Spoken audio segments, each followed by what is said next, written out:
You know, Steve, I feel like maybe I was a little bit harsh on my judgment of this film because maybe it helped people, you know? Maybe it kept people away from drug addiction.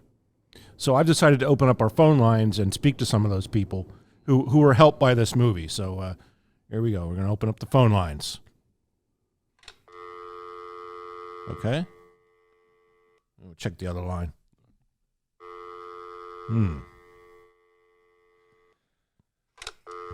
Okay. All right. Well, yep.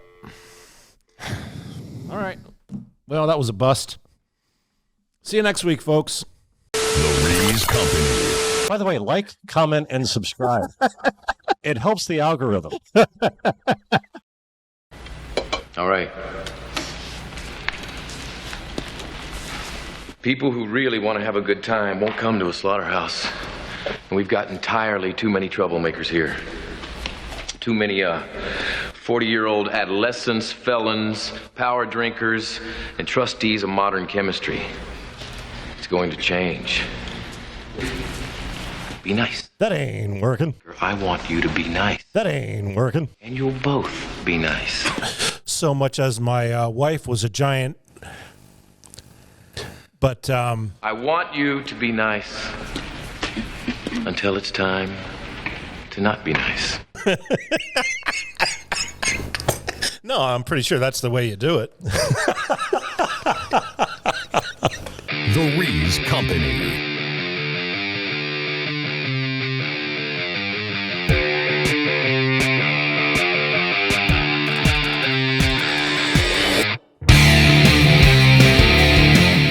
All right, crack open a tepid Genesee. Watch the pictures as they travel through your neighbor's Wi-Fi. It's the Rees Company. I'm Steve Rees, the bull of American broadcasting, alongside the great Chris Morganti. How are you, Chris? I'm good. You excited about this one? Sure. You know, I was watching TV this week, Steve, and I saw a commercial for Papa John's Pizza, and they told me that they were going to take Parmesan cheese where it's never been before, which I assume means up someone's ass, right? And I don't mean to call BS on Papa John's, but I'm pretty sure in human history that's probably happened at some point. Parmesan cheese has been up there, somebody, in some circumstance. But, yeah, I like that they keep pushing the envelope over at Papa John's, so I support that idea. That's what we want from our fast food pizza joints is them being edgy, you know?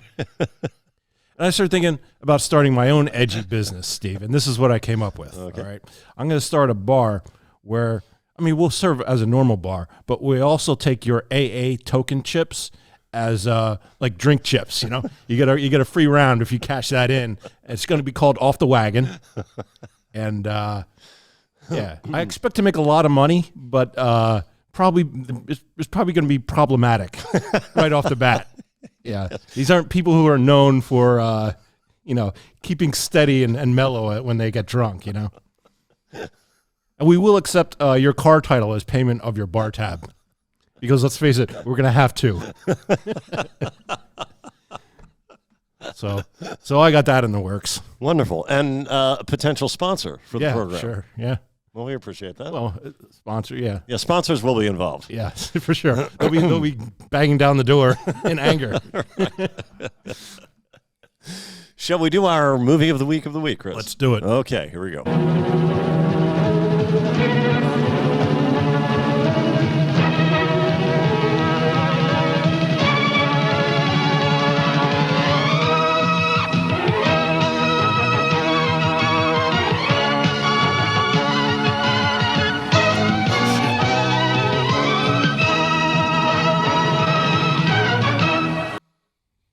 Movie of the week this week, Go Ask Alice. Yeah. It aired on January 24th, 1973 on ABC. Incidentally, perhaps appropriately, John Belushi's birthday. Yeah. Well, it's before either of us were born. I know that much. And before the world really knew John Belushi. Yeah. I got to take care of something real, Steve, quick. You continue without me. Okay, I shall. It stars Jamie Smith Jackson as Alice. It also features William Shatner and Andy Griffith. It's based on the 1971 book of the same title, and the book was published as the real-life diary of a teenage girl who turns to drugs with tumultuous results. Go Ask Alice was widely read among young adults for decades and was held up as a cautionary tale of the dangers of drug use. Now, if you don't know the secret behind the source material for this adaptation, we'll get to that. But first, we're going to focus on the movie. The title of Go Ask Alice, you know where that comes from, right, Chris? Yeah, it comes from the Jefferson Airplane song, which is also what they play in the opening credits. Yeah. White Rabbit. Yeah, the song's called White Rabbit. Yeah, but have I been wrong all these years? That's a pro-drug song, right? I believe it focuses on the phoniness of some drugs being not considered acceptable, while others are. Okay, but it's encouraging you to recreationally use acid. Yes. Not to drop out of school and become a crack whore. No. Yeah. No. Which is, well, we'll get to it. Yeah, the song does appear in the main title sequence. In fact, there's a lot of costly music in this film, rendering many of its juicier moments unusable on this program, although we will roll the dice a time or two. Good music, too. Yes, very good music. Yeah. What a great time, late 60s, early 70s. Yes, and this was popular music. This was top 40. Yeah. Yeah. What other examples do we have here? We had... I wish I could remember. I remember It Ain't Easy by Three Dog Night, later covered by David Bowie. Yeah. Yeah, I thought that was David Bowie. No. I think that was the original Three Dog Night version. Okay, all right. And I can't think of what else. Yeah, but there were notable songs from the era used in this film. We first see Alice when she's purchasing a diary, through which we hear her narrate the events of her life. As we begin, she's 15 years old and a student at a new school. She's afraid she won't fit in. It takes a while, but she does make a friend. Well, Di, I still have you. But what a lousy month it's been. I've gained 8 pounds, my face is breaking out, and I think I found a friend. Her name is Beth Baum. I've seen her around school and at a couple of other hamburger places. We seem to have a lot in common, besides our weight problems. We're both... Yeah, their weight problems, Chris? Yeah, they both weigh about 85 pounds. Yeah, I guess that's just teenage insecurity, because I'm looking at these gals wondering if they know it's Christmas time at all. I hate that song, by the way. You're not a fan? It's so condescending. They're not Christians. Why would they care that it's Christmas? So stupid. You don't think a joyful Christmas carol should contain the phrase clanging chimes of doom? Probably not. So Alice and Beth, they become close friends. But as the school year ends, Beth goes off to the summer camp, leaving Alice companionless. Well, during the summer, Alice is window shopping outside a boutique, and a salesgirl recognizes her and summons Alice inside. Her name is Chris. Hey. How about that? Yeah. So Chris and Alice go to school together, and Chris invites Alice to a party she's hosting that weekend while her parents are out of town. Alice accepts the invitation, and we'll see in a second how she gets on at her first high school party. It's evidently a button party. Chris, have you ever been to one of those? Not that I know of, but... Yeah, I mean, I haven't either. I guess these exist, if this scene is to be believed. It's apparently a gathering where the main means of communication is through the never-explained phrase, button. Some of these guys must be college age. I've never seen them around our school. But I guess they're all as nice as Chris when you get to know them. I just hope some of the kids don't start that number about dope or drinking. I either have to admit I've never tried it or fake it. All right. Button. Okay. Button. Get the button. Button. Who gets the button? Now don't be greedy. Baby's Come on. Only, different. Yeah. Button. Thank you. Yeah. Button. Now, Steve, I didn't pick up on that. As we said, the audio quality is not very good, so I just kind of went on when I didn't pick up on things. But are they using button as slang for a tab of acid? Is that what's going on here? I don't know. Okay, because those drinks were laced with acid. Yes. Yeah. Yeah. I don't think Alice is aware of that. Yeah, she doesn't know that, but I think that's what's going on. Yeah. I don't know. Yeah. Alice tells her diary that in that moment when the acid took hold, she felt like anything could be beautiful. That she had discovered a new and perfect language that we can assume contained words other than button. She now possessed all the wisdom and knowledge of the ages, and for the first time in her life, she felt beautiful, free, and uninhibited. Yeah, and all this is explained in voiceover. As you've heard, it's the use of voiceover is kind of a controversial topic in filmmaking. Am I wrong about that? No, I think you're right. Yeah, it's very. I mean, Ray Liotta in Goodfellas is an example of it done well. Here, I feel like they could have made a better movie if they tried to just explain things outside of voiceovers more. You mean explain it visually or through dialogue? Through storytelling, yes, rather than. This whole thing is very chopped. It's only an hour and 15 minutes. And it feels like if they'd let this breathe a lot more, it could have been a much better film. Well, I think you're right when it comes to typical storytelling, that is lazy to explain more and show less. Right. In this case, it's supposed to be replicating the contents of a diary. I know, but... So the narration is... I get that part of it, but it still felt very rushed, and some things aren't explained very well at all. We'll see some examples of it later, but yeah, I just don't.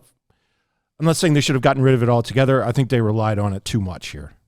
Yeah. Well, as far as having unwittingly ingested LSD, Alice goes on to explain in her diary that although she's grateful for the eye-opening experience, she's glad it's over and she won't do it again. She changes her mind almost immediately when Richie, a college boy she met at the party, calls her the next day. Yeah. And in the true fashion of an overblown cautionary tale aimed at adolescents, Alice undergoes an immediate, drastic, and unavoidable transformation. Yeah, she becomes cool and interesting. The summer is getting pretty skitsy now, tripping with Richie at night, playing it straight in the daytime. Mom and Dad don't suspect anything as far as drugs go, of course. But they're nagging about my hair and clothes and attitude are enough to drive me crazy. That plus my monthly pregnancy scare make me borrow a lot of Mom and Dad's tranquilizers, but they never miss them. Richie says parents always notice missing booze, but never pills or cash. He says that shows where their heads are at. Yeah. So she was a virgin before all this, too, and now she's having pregnancy scares, so yeah. Yeah.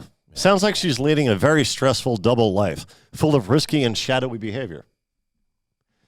Hardly seems worth all the effort it takes to hold that sort of thing together. Let's continue. I don't know. Well, diary school has finally started again. It's really weird how the same place I hated last term has become my sanctuary this term. Oh. I'm down to 103 pounds and feeling great. Ooh. Whenever I get hungry or tired, I just pop a Benny. Rich even gives me this stuff to have when I'm alone and want to turn on. Isn't that nice? Yeah, perhaps I spoke too soon. Yeah. It sounds like her drug regimen has brought positive change to Alice's life. Yeah, she's got friends and she's happy now. Yeah. Yeah. Now, one change, however, is unfortunate. Her new lifestyle has alienated her from Beth. Alice calls it growing apart. And when Alice's birthday comes around, only her new drug buddies and not Beth are invited to celebrate. Yeah. Let's check in on this party at our copyright peril.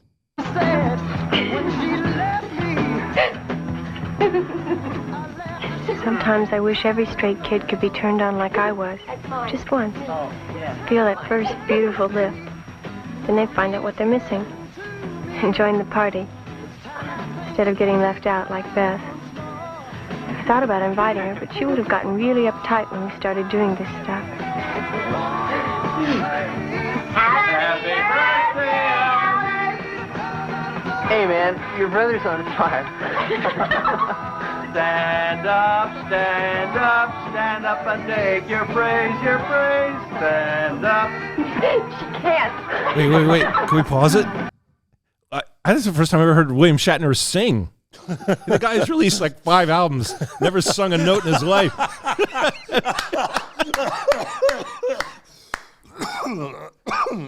That was actually, I mean, you would think it was Ned Flanders, but that was actually William Shatner. Right. All right, let's see some more.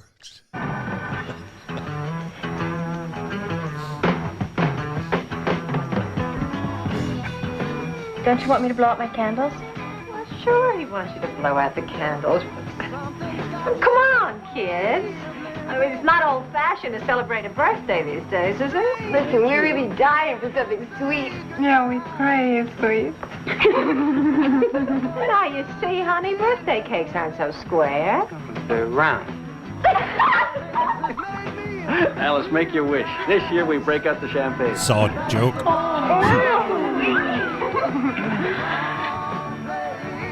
Can you believe it?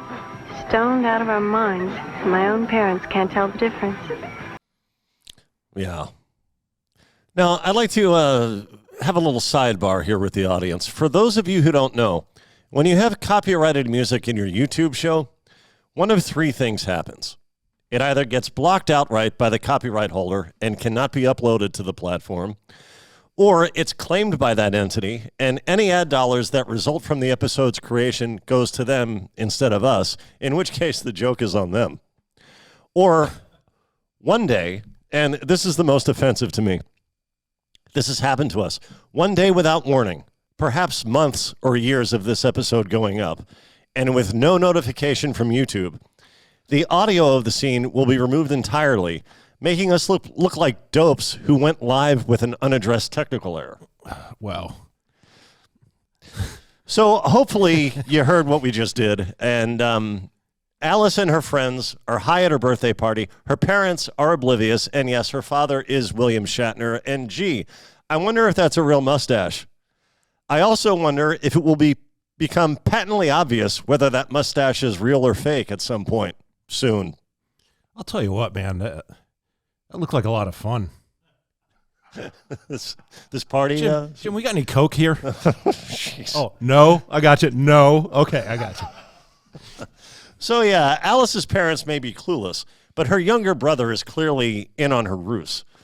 And this is a theme throughout. Alice's parents and their ignorance or outright denial of their daughter's lifestyle. Good Vibrations was one of the songs. Yeah, and also Dear Mr. Fantasy by Traffic. Okay.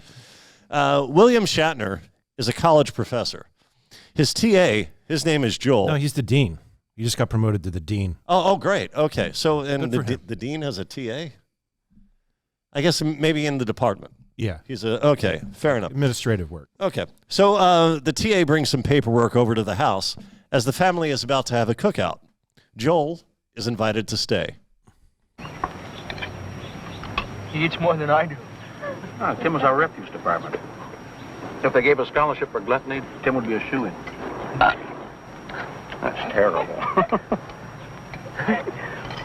Pause. Fake mustache confirmed. Is it coming off? I can't see. It's coming off. Okay.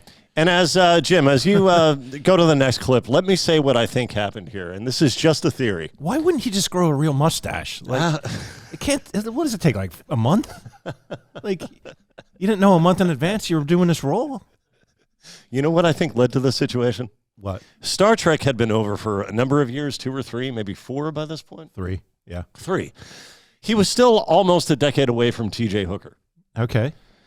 But Shatner still pulled some diva malarkey on this set. Here were his rules. No second takes. You have me on Tuesday between noon and 3, and I'm getting top billing for about 4 minutes of screen time. Yeah. And you know what's worse, Chris? I'll bet the mustache was his idea. Oh, yeah. They probably wanted him to look like William Shatner because that would get people to watch. But he's like, no, right. I'm going to look like Ned Flanders. He insists on the mustache and then won't let the makeup people come in and re-glue it because he's on the clock for another 15 minutes, and it's taxi. That'd be a very Shatnerian move. So Alice and Chris, Alice and her friend Chris from the boutique. Chris is, well, very attractive, I find her. Really? Yeah. Probably way too thin for you, but there's right before during this scene, she takes off her jacket or whatever, and it got an audible ugh from the bull. Oh, really? Yeah. Well, we have different tastes, but she played Heidi. Remember the thing that caused all the trouble in the NFL? Yeah, they cut the Super Bowl or something to show Heidi. I think it was a playoff game, but yeah. Okay, yeah, but that was originally filmed in the '60s, and she was Heidi. Oh, okay, very nice. Yeah. Well, so Alice and Chris, they start dealing drugs for their boyfriends. And here we see Alice At conduct the grade school, by the way. Yeah, this is very bizarre. Let's watch as Alice conducts. I didn't know a lot of people doing drugs in grade school, but which I assume is elementary school. Maybe it's different Right. Well, terminology. this kid she sells to, he has his own. He has this market cornered apparently. Yeah. So let's see what happens. When I'm with Richie and we're both high, it's really a wild feeling. But when we're not high, he seems to forget about me. He never even touches me then. Sometimes I find myself wondering what it's like without dope. Just feeling things straight.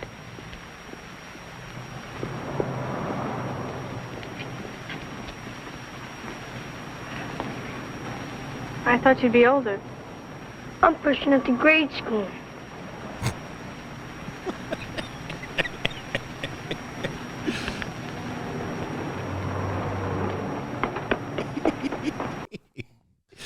You know, I'm a big fan of the show Bennington with Ron Bennington. Oh yeah, one of the greats. Yeah, and he talks about dealing drugs at that age too. So maybe it was the times. I don't know. Yeah, who knows? Maybe that was about when he was that age. I guess I don't know. I had to watch this scene twice the first time because I couldn't understand why Alice is saying to her brother that she thought he'd be older.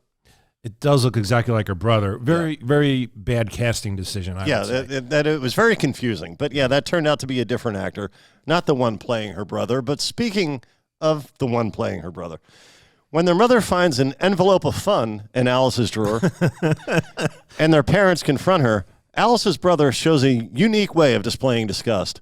Milk abandonment. If it wasn't Richie, where'd you get those pills you had upstairs? Some girl for some cramps or something, or just about anybody to stay up for a test. I haven't even tried them. I didn't even know I really had them. I found them right in your desk.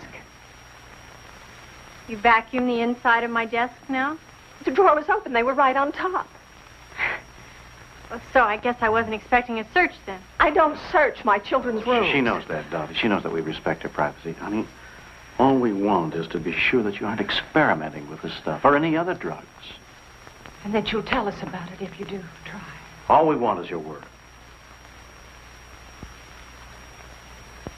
We always trusted you, Alice. And we want to keep on trusting you. I know you have.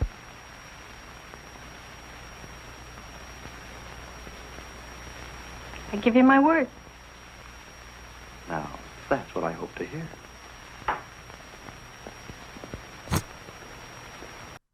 So somehow her little brother saw through her ruse, but her college dean father is too stupid to see what's going on here. Right. And Alice's lies are enough to make the boy lactose intolerant. Mm-hmm. But Alice isn't the only one with something to hide. Richie, her college-age boyfriend. Oh, are we not going to see that scene? No, we're not going to see that. And Chris's boyfriend. It turns out that they're a couple themselves. Yeah, they walk in on them having Greek sex. And when they discover this, feeling used and betrayed, the gals hop a bus to Dallas with only $200. Yeah. With no place to stay, they end up sleeping rough. Isn't $200 a lot of money back then, though? It probably was, but they're like, on the road. They're on the lam for not the lam, but they're living on the streets for months. They are, but I read that in the book, which I haven't read, but they actually opened up a jewelry store in Berkeley, and it was somewhat successful. I think with $200 in the 70s, you could set yourself up with some kind of, some kind of means or something. I don't know. I don't know why you're laughing. What's so funny? Because I hadn't heard that. I mean, well, it was Wikipedia, so who knows? I believe it. So they end up sleeping rough, and this occurs.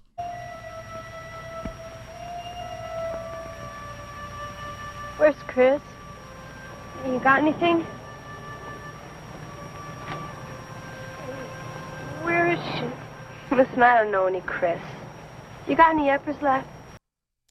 Yeah, this actually wasn't part of the movie. Mackenzie Phillips just wandered onto the set asking for drugs. Yeah, believable. I didn't realize that was her. Now, who was she again? John Phillips' son, daughter. She was the one that wasn't in Wilson Phillips? Yeah, she was not in Wilson Phillips. Okay. No. She was an actress instead. Yes. Gotcha. Yeah. She also did some singing, but she was not a member of her sister's group. Okay. Okay. So from Dallas, the gals move on to Phoenix and then Los Angeles, unable to find work. To fund their habits, they engage in the sporting life. And amid this, Alice confides in her diary. Chris and I found a place to crash. Weird lady, a weird man, but can be that choosy. They keep their dope in candy dishes. Oh, God. How do we get out of here? We're like prisoners. They just got Chris in the other room. I can hear her screaming.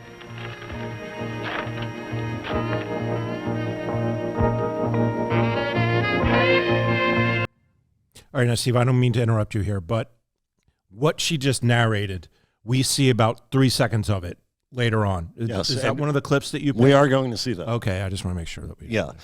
Now, this is only hinted at in this in this adaptation, but my wife remembers reading the book, and she explained this to me. What Alice just referenced was a living situation she and Chris desperately agreed to, where an older couple, Sure. both sadists, provided them drugs and shelter, but with a catch. Only one of the girls would receive a dose at a time. That would be the girl who acted quickly and seized the pill. The other girl would not only miss out on the high, she would then be abused by the couple within earshot of the girl who, for lack of a better term, won the competition. Weird. Yeah. It's odd she didn't tell me about the part where they successfully, they had for 3 years, they ran a Billy Banks and Biddle franchise in San Jose. Berkeley. Berkeley. But yeah, it's weird that couples find each other. Like, I guess it's easier now because you can find these people on the internet that are into the same weird shit that you are. Yeah. But it must have been really hard to meet a sadist in the early 70s, you know, if you were one also. I don't know. I'm rambling. That's fine. Alice seeks refuge at a Catholic shelter overseen by a priest played by Andy Griffith. He reads her diary and he sympathizes with her. Well, she makes him read her diary. Oh, okay. Yeah. I thought maybe he had discovered it and chose to read it. No, she handed it to get him. it. Okay. Well, all right. Well, when he tells Alice that she can choose between the life she's living and one without drugs, the phrase, "it's your choice," recalls her to flashback to the poorly explained living situation with the two sadists. This is the part you were just talking about. Okay. We're going to see this now. It's very disturbing. Well, It's your choice. Father. It's your choice. Father. One of you gets this. And the other one is it.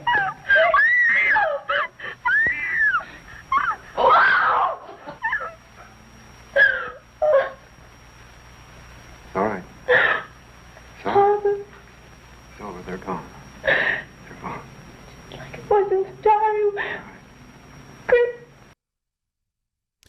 so that's what I was saying about how sometimes this feels a bit rushed. Like, I feel like they could have explored that a lot more.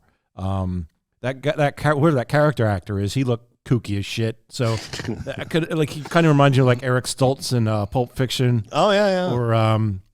Or Boogie Nights when they go to the guy who's the guy the in the rope. firecrackers and shit, you know? I think it could have been a really cool scene, but maybe this is targeted more to like a teen audience. So Yeah, I believe so. It was more to scare teenagers off of drugs. yeah, so I guess they didn't want to go full Boogie Nights with it, I guess. Right, and this is ABC in 1973. Yeah. So Andy rings Alice's home phone, and he leaves the receiver hanging off the hook, giving Alex the option to talk to her mother. She accepts and soon returns home, resumes school, and vows to stay clean. It's a challenge, especially with her clueless mother in the mix. Let's hear what her ex-friends get away with. Let's hear what they get away with saying in front of Alice's mother. Better start all over again. Well, Jan, what army are you feeding this weekend? The whole crowd, including Alice, if she'd break down and socialize a little. Well, she gets a lot of studying done on the new sitter's job, but maybe she's being too conscientious. We'll try to persuade her. All work and no play. Why don't you give up, Alice? And get off your high horse. Or your horse high? Oh, bye. It was really nice seeing you again. Oh, goodbye. I'm gonna lose my mind. Yeah. You heard mention there of Alice's babysitting gig. Jan, the girl in line, she babysits as well. Alice gets a call one night when Jan is a no-show to look after an infant. So Jan does turn up eventually and makes quite an entrance. Yeah, but I'm going to get her up. That's my job. It's not your job anymore, so stay away from the baby. Look at, she's laughing when I bounce her around. She doesn't want to sleep. A little music. Singing. Oh, shut up. You want me to call your family? You tried it. You think to get out. You get out. Look, I'm taking over. This is my territory. My territory. This is my piano. My stereo. My pillow. Meeker, please come get Jan. She's crazy. What are you doing? Yeah. Jan is not best pleased that Alice phoned her parents. Right. To let them know about the situation. So Jan starts bad-mouthing Alice at school. Yeah, to all the other... apparently there's only 2 cliques in this school. There's the squares and the dope heads. That's pretty much it. So she bad-mouths her to all the other dope heads. Yeah. And all the squares are afraid of Alice. So she has no one to hang out with once again. Yeah, and this becomes a topic around the dinner table. I think you handled it absolutely right. Exactly. What else could you have done? Would you like some more coffee? No, and a lot worse from Jan Meeker's point of view. Could have gone over her mother's head to the authorities. And we still can if she stirs anything up. Promise me that if I told you, you wouldn't... Promise still stands. Let's try and be realistic about this. I can't get you an overnight transfer just because a couple of antisocial kids want to drive you out of school. I think it makes more sense to stand up to Jan Meeker. Whatever mistakes your friends think you've made, I can't believe that they'll side with her on this one. Any sane person would understand that you were responsible for that baby. Kids like that don't understand anything. I'm damn glad my kids aren't like that. Are you kidding, Daddy? I was worse. I mean, don't you know what it was all about? I don't want to know. Well, Dad means that it's forgotten. Yeah, I know what Dad means. Yeah. You know, family problems are hard to solve. It's not like talking to a computer to death. So that's a very obscure reference. I gotcha. But yeah, again, willful ignorance on the part of the parents. They've made 80 episodes of Star Trek. 4 of them involve Captain Kirk talking a computer to death. That's what? What is that? 5%. So the mistreatment of Alice at school escalates. Someone spray paints the word think on her locker. Yeah, you don't hear that slang anymore, huh? Yeah. That's real old And that school. meant like narc or something to that, or rat. Rat, yeah. Snitch. Snitch. Yeah, that's probably the most common one these days. So someone spray paints that on her locker, which is still functional and poses a bigger problem for the janitorial staff than Alice. So they really showed her. Yeah. And she tries to wipe off spray paint with a napkin. Yes. She gives it a shot and then gives up and goes back to life. So her parents are so out of touch. So she seeks counsel from Joel. Remember him from the barbecue, the TA? Nope. He drives a cool car. Yeah. Well, and we're going to see that later. A British Roadster. The two begin dating, and this grounds Alice in a way that her family and school lives cannot. And she reflects on that very fact during her next babysitting shift. I guess what's strangest about Joel is that he really does the things that Richie pretended to do. He works hard and likes it, supports himself, cares about people.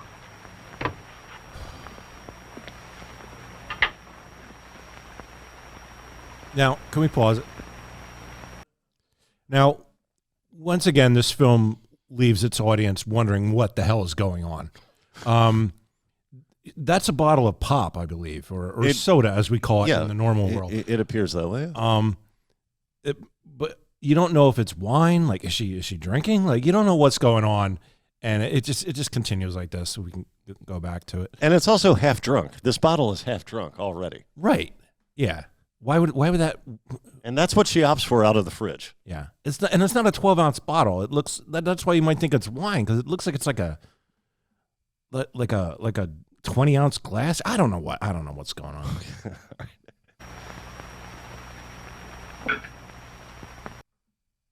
Oh, that's all we're going to see? That's all we're going to see. Well, I didn't mean to stop it like that.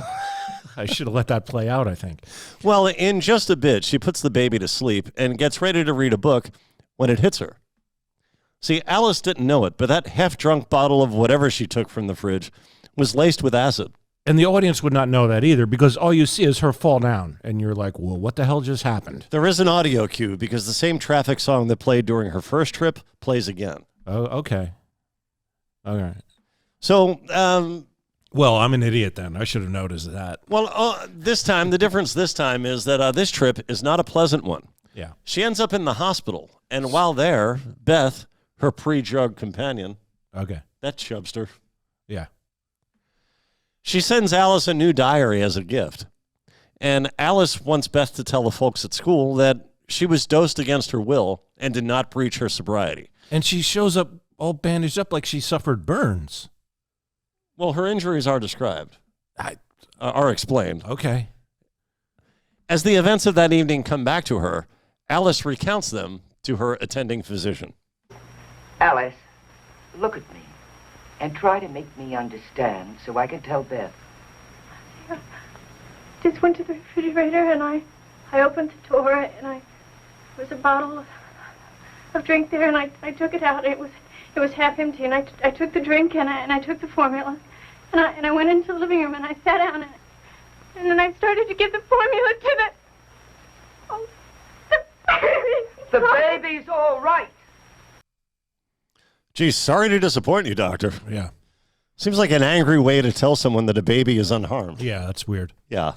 So what happened was she locked herself in the closet so that she wouldn't hurt the baby. Why are her hands all bandaged up? Because when she locked herself in the closet, she started to think it was a coffin. So she started scratching at the door. That's why her hands are bandaged, and banging her head against it to try to free herself instead of turning the knob on. Yeah, somehow I missed that. Okay. Yeah. And all this to the point of injury. Well, Alice recovers. And after undergoing a treatment program, she returns to her normal drug-free life. She reconciles with Beth, resumes her relationship with Joel, and everybody goes home. At least that's what I figure. And yes, I know what happens when you figure. You eat a fig with midge-ure. But it was so obvious that that's how it ends, I felt confident just skipping the last 30 seconds. Uh-oh. Happy ending for everyone. Well, Steve, anything you want to say, Chris, before we rate it? Yeah, I feel like maybe you need to see the end of the film. Well, let's just roll it. What could have possibly happened in 30 seconds? Cool car, by the way. Yeah, great car.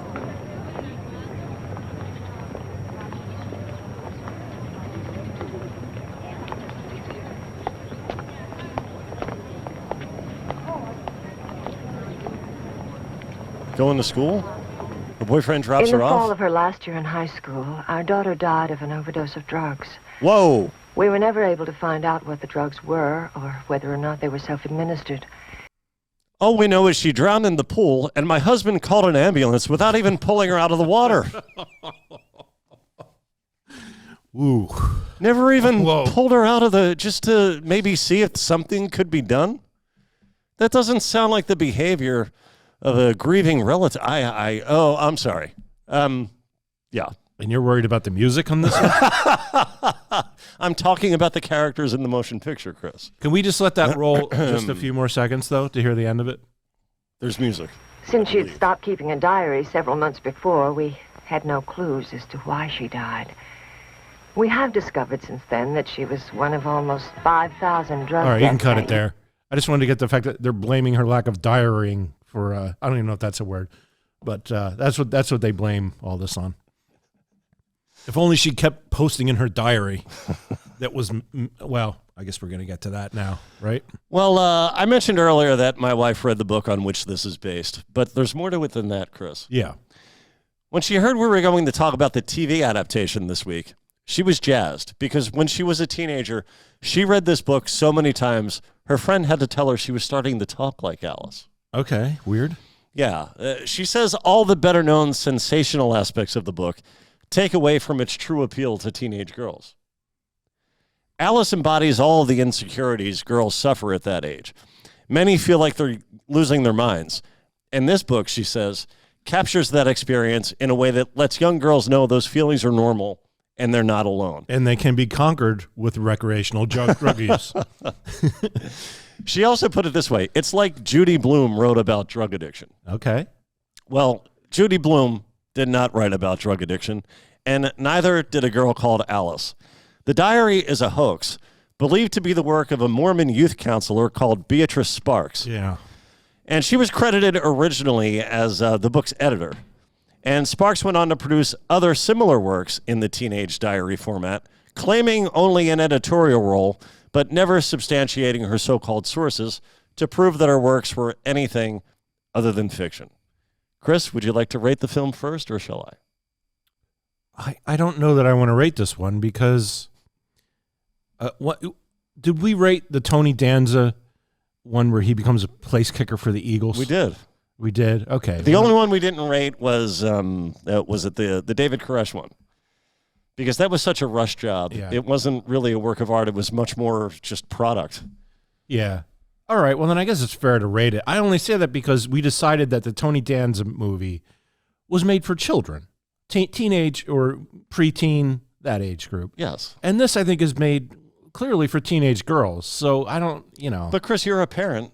You have a daughter, and you can judge this objectively as, is this something you would want your daughter to, do you think this would help your daughter to see this? No. I think it sends, at best, a mixed message on whether or not drugs are good or bad, which is probably realistic, you mean? Realistic, yeah. But I don't know that makes it, I wouldn't see it as, oh, this is going to be a good thing for her to read, because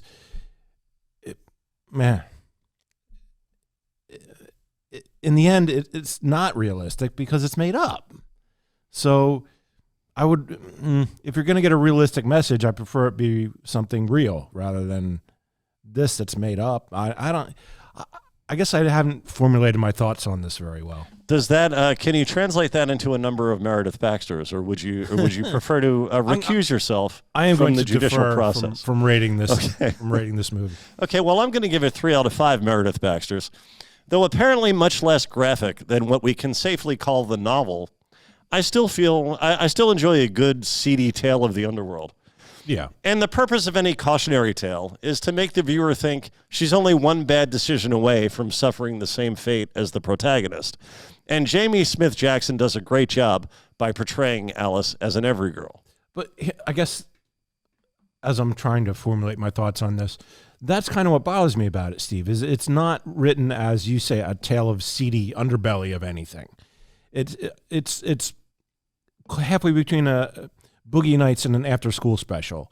And I feel like it would have been better served to go in one direction either way, rather than being this, whatever this is. It doesn't work as either, as it is. It should have been one or the other. It seems like you can award points, award Merediths. All right, I'll go with 2. Okay. 2 Merediths on this, because in the end, I kind of enjoyed it. It wasn't bad. I mean, there's some editing and directorial choices that were bad, but I enjoyed it, so I can't give it a 1. Well, that's more than I thought you would. Yeah. In that case, anything we didn't talk about you might want to talk about? No. All right, then did we do it? I think we did it. I guess we did. I guess we did. Okay, thanks so much. For Jim Corhan, Chris Morganti, I'm Steve Rees. Ask me. Ask you Wally Macadam. Tigers. Eden Raw, we did it.